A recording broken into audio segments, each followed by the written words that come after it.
আসসালামু আলাইকুম প্রিয় দর্শক, দীর্ঘ আলোচনার পর এসএসসির ফল প্রকাশ নিয়ে যা জানা গেল, হচ্ছে না 20শে জুলাই এসএসসির ফল প্রকাশ। তাহলে কবে হবে ফল প্রকাশ? চলতি বছরের মাধ্যমিক স্কুল সার্টিফিকেট ও সমমানের পরীক্ষা শুরু হয় 21 এপ্রিল। নির্ধারিত সূচি অনুযায়ী পরীক্ষা চলে 20 মে পর্যন্ত।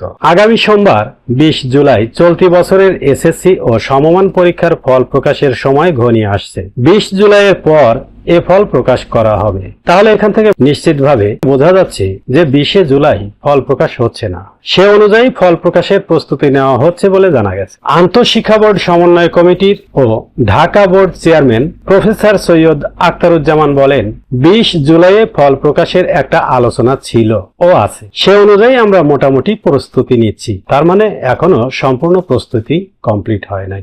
বৃহস্পতিবার আন্তঃশিক্ষা বোর্ড সমন্বয় কমিটির একটি সূত্র এ তথ্য জানিয়েছে। এবছর দেশের 11টি বোর্ডের অধীনে 18,57,344 জন শিক্ষার্থী পরীক্ষায় অংশ নিয়েছেন। এর মধ্যে ছাত্র 9,30,305 এবং ছাত্রী 9,27,039 জন। 30,666টি শিক্ষা প্রতিষ্ঠানের শিক্ষার্থী 3,885টি কেন্দ্রে এ পরীক্ষায় অংশ নেন। তাদের মধ্যে সাধারণ শিক্ষা বোর্ডে পরীক্ষার্থী 14,18,318, মাদ্রাসা বোর্ডে 3,03,286 এবং কারিগরি বোর্ডে 1,34,660 জন।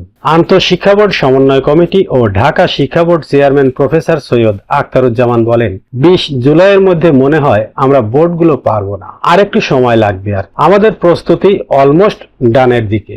আরো 2-4 দিন হলে আমরা সঠিক জায়গায় চলে যেতে পারি। 20-এর পরে কয়েকদিন লাগতে পারে। কি পদ্ধতিতে পাবলিশড হবে ফল সেটা নির্ধারণ করতে হবে। যেহেতু নতুন সরকার, আগে যেভাবে ফল প্রকাশ করা হতো সেভাবে হবে কিনা এসব বিষয় আছে। সেক্ষেত্রে 1 সপ্তাহ লাগতে পারে, আবার আগেও হতে পারে। মূল কাজ আমাদের রেডি আছে। অর্থাৎ এখান থেকে আমরা স্পষ্ট বুঝতে পারছি 20 জুলাইয়ে ফলাফল প্রকাশ হচ্ছে না, কমপক্ষে আরো 1 সপ্তাহ পিছিয়ে যাবে।